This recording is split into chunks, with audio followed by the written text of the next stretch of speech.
হযরত আলী ডাক দিয়ে বললেন, ইয়া রাসূলুল্লাহ, আপনি চলে যান, চিন্তা করবেন না।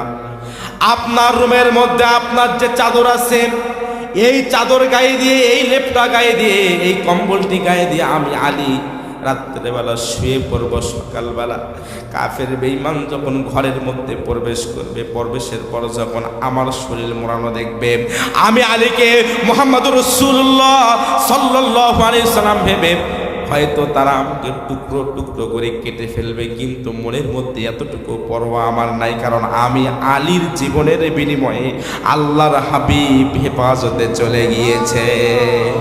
আমার নবী দরজা খুলে বের হলেন, তাকিয়ে দেখলেন চতুর্পাশে কাফেররা দাঁড়িয়ে আছে। হুজুর কেমনে বের হবেন? ওই সময় জিবরাইল আলাইহিস সালাম হাজির হয়েছে। হুজুর একটি কাজ করেন, আপনি সামান্য একটু ধুলানি হাত দিয়ে নিক্ষেপ করেন। নিক্ষেপ যখন করলেন, প্রত্যেকটি কাফেরের চোখে চলে গেল।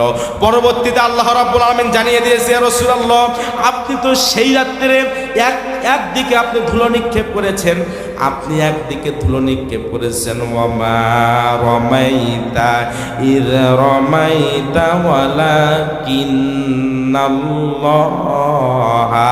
রমা। আল্লাহু আকবার। আপনি তো একদিকে নিক্ষেপ করেছেন, আপনি যখন একদিকে নিক্ষেপ করেছেন, প্রত্যেকটা কাফেরের চোখে ধুলা নিয়ে যাওয়ার কুদরত আমার আল্লাহ গ্রহণ করেছে। আমার নবী গভীর রাত্রে চলে যাচ্ছেন, যাওয়ার সময় বারবার শুধু চোখটা কাবা শরীফের দিকে যায়। নিজের জন্মস্থান ছেড়ে চলে যাচ্ছেন। আল্লাহর হাবিব বলে, আমি যেই দিন মক্কা ছেড়ে চলে যাই, আমার কেমন যেন মনে হয় আমি কাবা শরীফে আর কোনোদিন আসতে পারবো না। কাবাকে ডাক দিয়ে বলছে, ও কাবা, তোর নিষ্ঠুর সন্তানরা আমাকে তোর কাছে থাকতে দিল না। গভীর রাতে আবু বকর সিদ্দিকের ঘরের সামনে গিয়ে আমি রাসূল সালাম দিয়েছি, আসসালামু আলাইকুম ইয়া আহলাল বাইত। মুহূর্তের মধ্যে দরজা খুলে গেল। কি রে আবু বকর, তুমি কি রাত্রিবেলা ঘুমাও নাই?